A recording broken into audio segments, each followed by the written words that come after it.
Car in दो देशों के युद्ध में और अमेरिका के कूदना और रसिया और चाइना का चुप रहने पर जो मैं विद्वानों के विचार सुन रहा हूँ, मैं भारतीय चैनल की बात नहीं कर रहा, जो अच्छे पॉडकास्ट हैं, विदेशी विचारक हैं, देसी विचारक जो इस बात का ज्ञान रखते हैं, प्रोफेसर्स हैं, तो उनका जो दृष्टिकोण निकल के आता है कि रसिया जब से अफगानिस्तान से गया है और कमज़ोर होता चला गया, उसके फिर टुकड़े अमेरिका के द्वारा ही कराए गए। और पोजीशन ये है कि वो अपने आप में इतना मजबूत तो है कि वो अपने क्षेत्र को सुरक्षित रख सकता है, इतने हथियार उसके पास हैं। और अपने से टूटे हुए राज्य जैसे यूक्रेन जैसे को, उस पर अगर कोई गिद्ध दृष्टि रखता है तो उसका भी मुकाबला कर सकता है। इसके अलावा वो जैसे अब ईरान का युद्ध हो रहा है, ईरान पे हमला हो रहा है, सीरिया चला गया, वो उनका समर्थित देश था लेकिन वो कुछ ना कर सके, वो चुप रहे। ऐसे चाइना भी आज इजराइल में उसका निवेश है, यूएई देशों में निवेश है, और रशिया का भी बहुत भारी निवेश है, आर्थिक निवेश वहाँ पर। और यूएई वाले जो मुस्लिम राष्ट्र हैं, मैं भारतीय मुस्लिमों को या दक्षिण एशिया के बांग्लादेश जैसे, पाकिस्तान जैसे देशों में जो कट्टरवादी बात करते हैं, वे जान लें कि आपके जिनके ऊपर आप कूदते हो, आर्थिक धर्म के नाम पर आपको वहाँ से आर्थिक सहायता मिलती है, वे भी इन्हीं लोगों से व्यापार की दृष्टि से उनसे मधुर संबंध भी हैं। और अमेरिका को वे बाहरी पैसा देते हैं। कुल मिला के जितने इस्लामिक राष्ट्र हैं एशिया, मध्य एशिया में, वे उनके रिसोर्सेज हैं और वे वो काम कर रहे हैं कि वे पीटते भी और रोने भी नहीं देते हैं और आर्थिक लाभ उठा रहे हैं।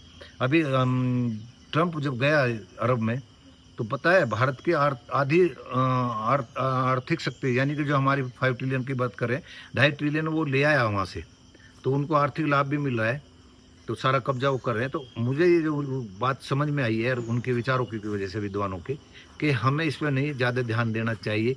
धार्मिक आधार हमारे देश वाले भी ये भी कि ईरान अगर टूट जाता है तो रसिया को कोई फर्क नहीं पड़ रहा, वो खुल के नहीं भी आ रहा है। चाइना जो है वो भी अपने कभी सेना नहीं भेजता है, वैसे बाहर से मदद करता है। चाइना का बताया इजराइल में भी निवेश है, और इनका भी ये मानना है कि अगर ये टूट जाता है तो हमें कोई फर्क पड़ेगा, क्योंकि ये यूएई व्यापारिक दृष्टि तेल का कंट्रोल अब पूरा अमेरिका के पास है, तो वे तेल पर निर्भरता खत्म हो गई है अरब देशों से, खाड़ी देशों से, तो वे अब अपना पर्यटन आदि जो काम है वो इन देशों पर उनकी दृष्टि है, तो वहाँ पर कोई नया कोई अपना पिट्ठू ढूंढने की तलाश में है।